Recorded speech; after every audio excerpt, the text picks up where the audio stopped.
square,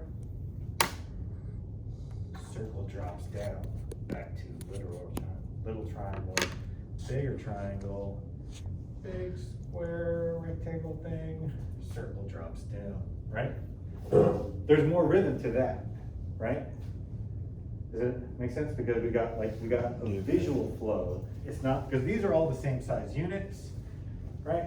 That's a very kind of like, it's almost like writing. It's like literally just telling us, there is a rhythm here, please enjoy the rhythm, right?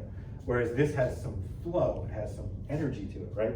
Because it's got changes of scale, and it also has flow on a kind of on a line, right? So to a certain degree, like any kind of line, right? Like if I drew a line like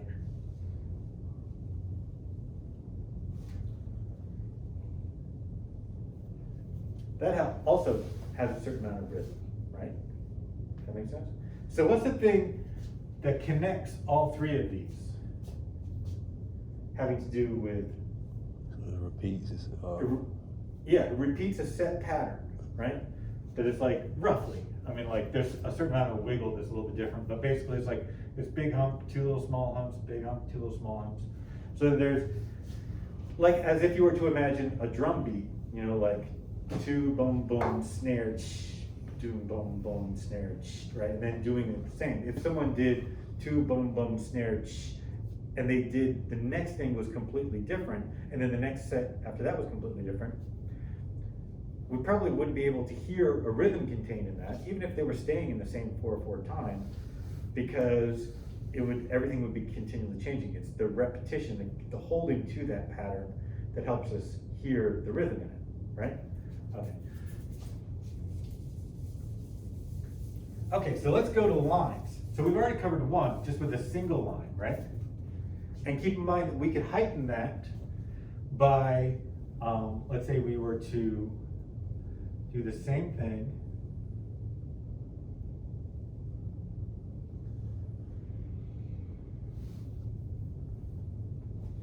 we could like use change of line weight, and if we were really, you know, wanted to have fun, we could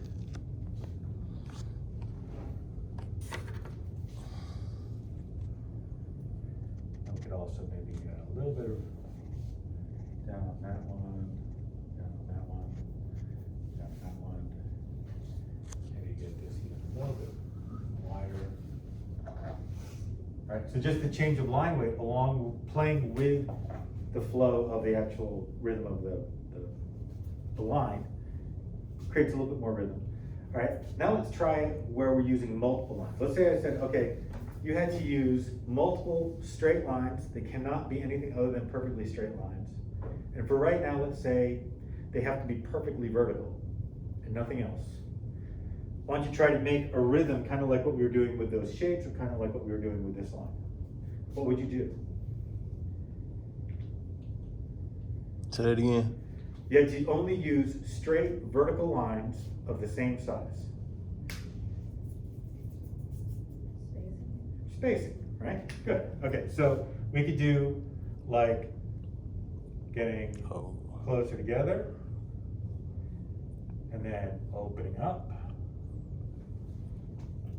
and then getting closer together and then opening up,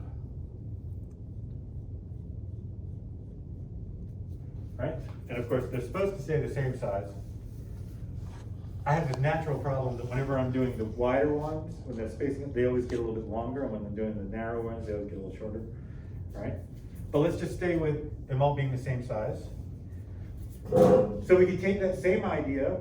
Now we could either just do change of line weight, or we could add change of line weight to that, right? So we could have spaced out, and then as they got closer together,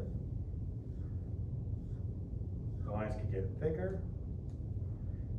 And then open up.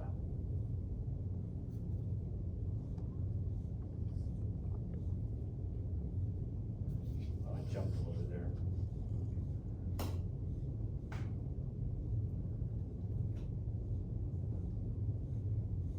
Right? We can create a kind of rhythm that way. We could also, we can embrace the whole change of height. We could create a rhythm where it went from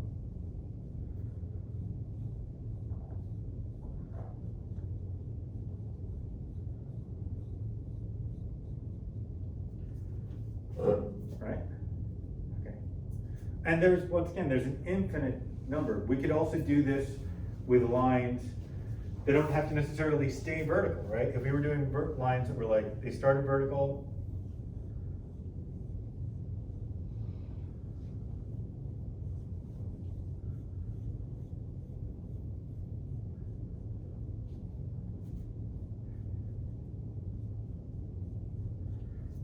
and we can make rhythms that do that, right?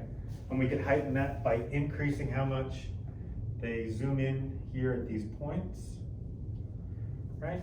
And then how much they fan out. We could also play with maybe these lines are thicker at the bottom, right? To add to that sense of like kind of fanning out more. There's, just by varying line weight, just by varying spacing, and just by varying lengths, by varying angles, there's really an infinite number of ways that you can create different types of repetitions and rhythms. And it's repetition and variation that is kind of like the core, how we do it in time, the core of the idea here, right? I'm gonna try and wrap it up at this point. Which is, okay, so far in this class, right, we've talked about marks, we've talked about lines, so those are two art elements. But we've also been talking, haven't been all that explicit about it, but we have also been talking about design principles.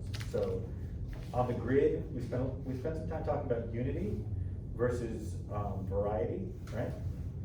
We've talked about emphasis, how does our eye lead to a particular area? And we've also, for this unit, we're also talking about hierarchy and emphasis, we're also talking about unity, but a new thing that's come up here as we're talking about this is rhythm, right? And so rhythm and movement are often seen as kind of like unified together as one design principle, rhythm and movement. Now sometimes in some textbooks you might see rhythm and movement tied to repetition and variation. Other times you might see repetition and variation as its own kind of principle, right? To me, it doesn't matter whether you see, they are related in some ways, but they can also be used independently of each other, it doesn't matter.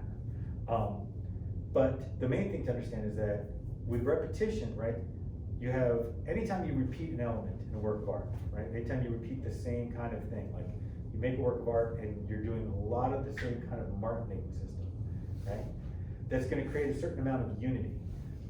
To a point, like if you made a drawing and it was just, all you did was make circles, and all you do was make the exact same size circles, and you just filled the paper with the exact same size circles, and the spacing was exactly the same, everything was exactly the same every time.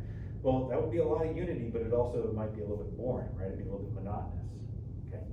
So, anytime you have repetition, you're creating unity, right? Anytime you have repetition with variation, where you're repeating something, but then slightly varying the rule as you go, especially if there is a clear rule as to how things are varying, you can create variety, but you can also create rhythm, right? Because it's that repetition with a rule that is the thing that allows us to create kind of ideas that are rhythmic in a visual work of art. Okay, I think that's where I'm going to end on the lecture part. So who here has completed their grid, the homework number 1 grid?